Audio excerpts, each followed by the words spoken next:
Sutra sur les trois corps. Hommage à tous les Bouddhas et Bodhisattvas. Ainsi, j'ai entendu à une époque, le bienheureux demeurait sur la montagne du pic du Vautour à Rajagriha. Il était accompagné par l'ensemble de sa suite, par d'incommensurables, innombrables bodhisattvas et des dieux et des nagas. Ils rendirent hommage au bienheureux et lui firent des offrandes. À ce moment, le bodhisattva Kshitigarbha, qui était assis parmi le cortège, se leva de son siège et demanda « Le bienheureux a-t-il un corps ?» Le bienheureux répondit « Ô Kshitigarbha, le bienheureux, le Tathagata, dispose de 3 corps, un Dharmakaya, un Sambhogakaya et un Nirmanakaya. Ô fils de noble famille, les 3 corps du Tathagata sont les suivants. La nature pure est le Dharmakaya. L'absorption méditative pure est le Sambhogakaya.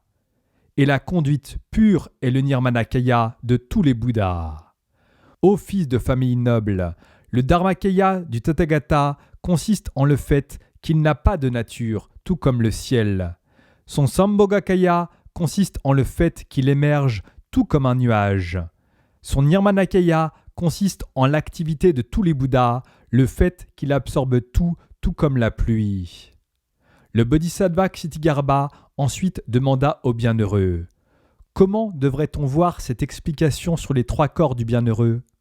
Le bienheureux répondit au bodhisattva Kshitigarbha « Ô fils de noble famille, vous devriez voir les 3 corps du Tathagata de la façon suivante. Le Dharmakaya devrait être considéré comme ce qui est l'essence du Tathagata. Le Sambhogakaya devrait être considéré comme ce qui est l'essence des bodhisattvas. Le Nirmanakaya devrait être considéré comme ce qui est l'essence des êtres ordinaires qui se conduisent avec dévouement. Ô fils de noble famille, le Dharmakaya reste la même nature pour tous les Bouddhas.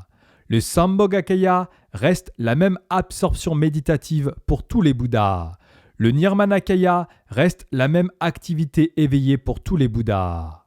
Ô fils d'une noble famille, la base de tout dans son état pur est la sagesse semblable à un miroir, le Dharmakaya. L'esprit affligé à l'état pur est la sagesse de l'égalité. La cognition mentale à l'état pur est la sagesse discriminante, le Sambhogakaya.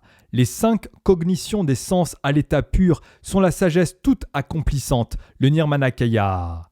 Le bodhisattva Kshitigarbha alors exclama devant le bienheureux « Ô bienheureux, le noble dharma que j'ai entendu de la part du bienheureux est excellent, ô Sugata, vraiment excellent. » Le bienheureux ensuite déclara « Ô fils de noble famille, quiconque soutient entièrement ce discours du dharma du bienheureux obtiendra un mérite qui est incommensurable, inexprimable, incalculable et insondable. » Lorsque le bienheureux eut parlé, le monde, y compris le bodhisattva Kshitigarbha, les dieux, les nagas, les yakshas et les gandharvas se réjouirent et firent l'éloge des enseignements du bienheureux.